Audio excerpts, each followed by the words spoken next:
ভাঙড়ের পর জমি বিতর্কে উত্তপ্ত বীরভূমের শিবপুর। জমি ফেরানোর দাবিতে উত্তপ্ত এলাকা।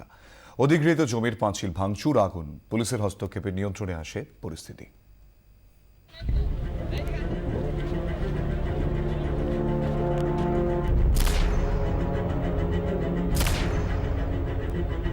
ওইদিকে বিশাল পুলিশ বাহিনী যেখানে কাজ চলছে সেখানে এই মুহূর্তে দাঁড়িয়ে আছে। অন্যদিকে একদমই ওইখানে যেমন পুলিশ প্রশাসনের কড়া নিরাপত্তা এবং সেই নিরাপত্তার মধ্যে তারা কাজ শুরু করার প্রশাসনের তরফ থেকে চেষ্টা করা হচ্ছে। হয় শিল্প, না হলে জমি ফেরত, এই দাবিতে দিনভর উত্তপ্ত বীরভূমের শিবপুর। বোলপুর থেকে মাত্র 8 কিলোমিটারের দূরত্ব।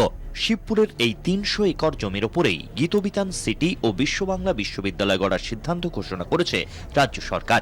সরকারি এই সিদ্ধান্তের পরেই ক্ষোভ দানা বেঁধেছে কৃষকদের। তাদের দাবি, শিল্পের জন্য অধিগৃহীত জমিতে শিল্পই হোক, আবাসন শিল্পে লাভ নেই কৃষকদের। চাষিদেরকে টাকা দেয়নি, দাদা দিয়ে জমিগুলোকে বাউন্ডারিগুলো ঘিরে নিচ্ছে, কাঠা ধরুন বিক্রি হবে, প্লট বানিয়ে বিক্রি করবে। ওই জন্য আমরা আন্দোলন করছি, কাজ বন্ধ রাখবো। শিল্প করতে হোক আর না হলে জমি ফেরত দিক, চাষ করে খাবে আমাদের ছেলেমেয়েরা।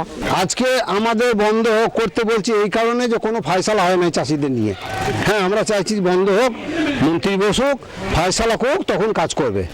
দাবি হয় শিল্পকে, জমি নিয়েছে শিল্প কর চাই, আমাদের শিল্প হোক। জমি ফেরতের দাবিতে সোমবার পাঁচিল ঘেরা জমিতে ভাঙচুর শুরু করেন আন্দোলনকারীরা। আগুন ধরিয়ে দেওয়া হয় হোর্ডিংয়ে।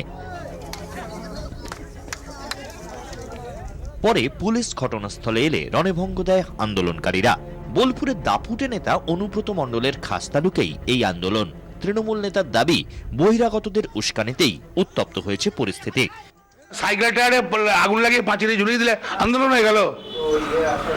এদিন ভুল বুঝিয়েছে, এদিন আমরা ডাকবো, কালকে ডেকে বুঝিয়ে বলবো। গোটা ঘটনায় মুখ্যমন্ত্রীর অবিলম্বে হস্তক্ষেপের দাবি জানিয়েছে আন্দোলনকারীরা। সমস্যার সমাধান না হলে আদালতে যাওয়ারও হুঁশিয়ারি দিয়েছেন তারা। যদি শিল্প না হয় তাহলে জমি ফেরত দিতে হবে। এই স্পষ্ট দাবিতেই এই আন্দোলন যে আগামী সময়ে বৃহত্তর রূপ পেতে চলেছে, এটা খুব বোঝাই বাহুল্য। ক্যামেরাম্যান অমরনাথ দত্তের সাথে প্রসেনজিৎ মালাকার, 24 ঘন্টা।